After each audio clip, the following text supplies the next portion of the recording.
Hello everyone, welcome back to agriculture political. तो शुरू करते हैं आज का वीडियो। इंट्रोडक्शन टू एंटोमोलॉजी बहुत ज़्यादा अच्छा सब्जेक्ट है, लेकिन बहुत लोगों को बहुत टफ लगता है क्योंकि सही से नहीं पढ़ते। और यूनिवर्सिटी में जब आपके एग्ज़ाम में आता है, चाहे वो बीएससी हो या एमएससी, बच्चे बहुत परेशान रहते हैं इस सब्जेक्ट को लेके। तो आज हम ईजी ट्रिक से सीखेंगे एंटोमोलॉजी।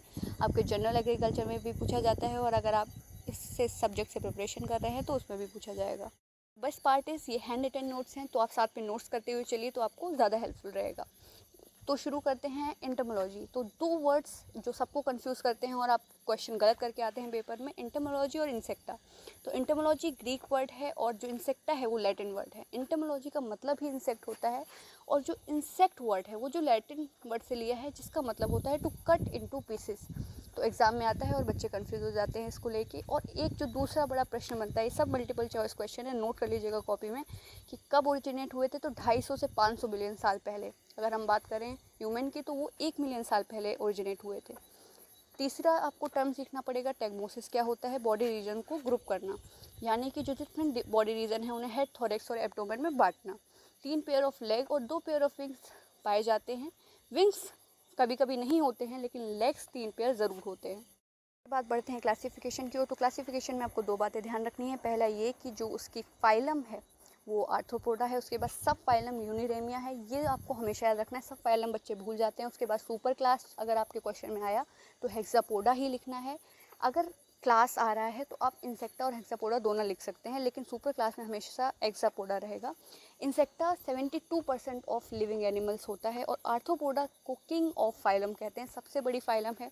80% से ज़्यादा लिविंग एनिमल्स जो हैं वो आर्थ्रोपोडा होते हैं। तो आर्थ्रोपोड सबसे बड़ी फाइलम है। और इंसेक्टा की सब फाइलम क्या है, यूनिरेमिया। मेरे साथ रिपीट करिए। और सुपर क्लास क्या है, हेक्सापोडा। ये ज़रूर एग्जाम में पूछा जाता है जनरल एग्रीकल्चर के। कैरेक्टरिस्टिक्स ये ज़रूर एसेशन और रीज़न में आ जाते हैं, तो उन्हें ध्यान से पढ़िएगा। सेगमेंटेड बॉडी हमें पता है, टैगमोसिस हम ऊपर पढ़ के आए हैं। उसके बाद सेगमेंटेड पेयर अपेंडेजेस होते हैं, ठीक है। जो क्वेश्चन हम गलत कर सकते हैं उस पर ध्यान रखिए। रिन्यूएबल काइटेनियस एक्सोस्केलेटन, 4 ऑप्शन आ जाएंगे, non renewable exoskeleton, non renewable endoskeleton, renewable exoskeleton. और तो इनमें आपको क्या चूज़ करना है, रिन्यूएबल काइटेनियस एक्सोस्केलेटन। बहुत कंफ्यूज हो जाते हैं बच्चे इसको करते वक्त। और एक्सोस्केलेटन का मतलब आपको पता है, आउटर बॉडी कवरिंग। उसके बाद स्ट्राइटेड मसल होती हैं, मतलब डार्क और लाइट बैंड होते हैं। बायलैटरल सिमेट्री होती है, मतलब बॉडी को बीच से काटेंगे तो 2 इक्वल पार्ट्स हो जाएंगे। माउथ और एनस होता है। ट्यूबुलर एलिमेंट्री कैनाल होती है। हीमोसील होता है जो बॉडी फ्लूइड होता है। उसके बाद डोर्सल ब्रेन होता है। सीलिया एब्सेंट होते हैं, इसमें कोई सीलिया नहीं होता, जो कि एक हेयर लाइक स्ट्रक्चर होते हैं सीलिया, जो कि वॉलेटाइल होते हैं, मूव करते हैं, वाइब्रेट करते हैं, तो वो इसमें एब्सेंट होता है। डोर्सल ब्रेन होता है जिसमें वेंट्रल नर्व कॉर्ड पाई जाती है। अब बच्चे सबसे ज़्यादा कंफ्यूज होते हैं कि अच्छा ठीक है, डोर्सल और ब्रेन तो समझ में आ गया, वेंट्रल नर्व कॉर्ड भी समझ में आ गया, लेकिन वेंट्रल और डोर्सल होता क्या है। तो उसके लिए हम आगे बात करेंगे। उससे पहले आप इसमें ये ध्यान रखिए कि लाइट और डार्क बैंड होते हैं किसमें, स्ट्राइटेड मसल्स जो इंसेक्ट की होती है। ये आया हुआ है क्वेश्चन है पिछली साल यूपी कैटेट में, और सीयूईटी में 2 साल पहले ये क्वेश्चन आया है कि स्ट्राइटेड मसल्स का मतलब क्या होता है। सेगमेंटेड बॉडी आप समझ गए, टैगमोसिस आप समझ गए। उसके बाद आप देख सकते हैं, अगर हम ये इंसेक्ट की बॉडी मान लें तो जो ऊपर वाला पार्ट होता है उसे हम डोर्सल रीजन कहते हैं, नीचे वाले को वेंट्रल रीजन कहते हैं, और बीच में जो लेटरल साइड होती है उसे हम प्लूरल रीजन कहते हैं।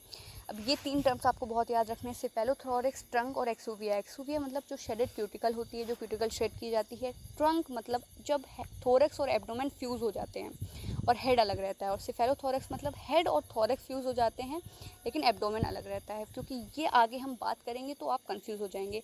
अब बात करते हैं क्लास जो होती हैं आर्थ्रोपोडा की। कौन कौन सी क्लास होती हैं आर्थ्रोपोडा में और बच्चे कंफ्यूज हो जाते हैं, तो इसके लिए मैं एक ट्रिक लेके आई हूँ आपके लिए। OCACDTH, OCACDTH मेरे साथ रिपीट करिए। OCACDTH। OC मतलब ओनाइकोफोरा, क्रस्टेशिया, अरेक्निडा, चिलोपोडा, डिप्लोपोडा, और ट्राइलोबिटा और हेक्सापोडा। तो OCACDTH। ओनाइकोफोरा में पेरिपेटस होता है। क्रस्टेशिया में क्रैब, प्रॉन, लोबस्टर सबको पता है। अरेक्निडा में स्पाइडर, माइट, स्कॉर्पियन। चिलोपोडा में सेंटीपिड्स होते हैं। डिप्लोपोडा में मिलीपेड होते हैं। सेंटीपिड में 1 पैर होते हैं, डिप्लो मतलब 2 पैर होते हैं। ट्राइलोबिटा एक्सटेंट हो गए हैं, मेराइन फॉसिल्स इनकी मिलती हैं। और हेक्सापोडा सब जानते हैं इंसेक्ट्स होते हैं। ऊपर आप देख लीजिए, 5 पेयर ऑफ लेग और 2 pair of antenna, crustacea. Arachnida में मतलब 4 पेयर ऑफ लेग और एंटीना नहीं पाए जाते। तो ये क्वेश्चन में आता है कि एंटीना किस आर्थ्रोपोड में नहीं पाए जाते। आई होप ये वीडियो आपके लिए यूजफुल रहा होगा। ट्रिक को अच्छे से रिवाइज करिए, बार बार रिवाइज करिए। नेक्स्ट वीडियो जल्दी आएगा। Thank you very much.